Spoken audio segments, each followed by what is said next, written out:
Cable TV ഓപ്പറേറ്റർമാരെയും ജീവനക്കാരെയും ആക്രമിച്ച കേസിൽ 2 പേർ അറസ്റ്റിൽ. കുണ്ടറ വേൾഡ് വിഷൻ ഓപ്പറേറ്റർമാരെ ആക്രമിച്ച കേസിലാണ് അറസ്റ്റ്.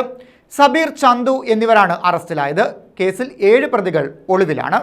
അടുക്കള ഹോട്ടലിന് സമീപം വെച്ചാണ് കേബിൾ ടിവി ഓപ്പറേറ്റർമാരെയും ജീവനക്കാരെയും മർദ്ദിച്ചത്. കേസിൽ സബീർ, പാപ്പി എന്ന് വിളിക്കുന്ന ചന്തു എന്നിവരെയാണ് അറസ്റ്റ് ചെയ്തത്. സ്പെഷ്യൽ ബ്രാഞ്ച് SI ബിൻസ്രാജ് നൽകിയ രഹസ്യവിവരത്തിന്റെ അടിസ്ഥാനത്തിൽ SP-യുടെ ഡാൻസ് ഓഫ് ടീമും കുണ്ടറ SI ഷാലുവിന്റെ നേതൃത്വത്തിലുള്ള പോലീസ് സംഘവുമാണ് ഇവരെ പിടികൂടിയത്.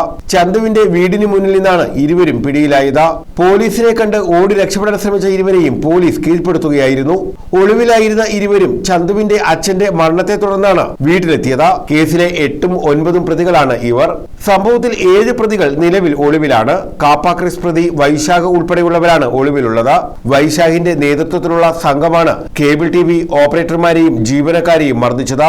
മർദ്ദനത്തിൽ ഗുരുതരമായി പരിക്കേറ്റ വേൾഡ് വിഷൻ പാർട്ണറും കേബിൾ ഓപ്പറേറ്ററുമായ ഉമ്മൻ വർഗീസ് നിലവിൽ തിരുവനന്തപുരത്തെ സ്വകാര്യ ആശുപത്രിയിൽ ചികിത്സയിലാണ്.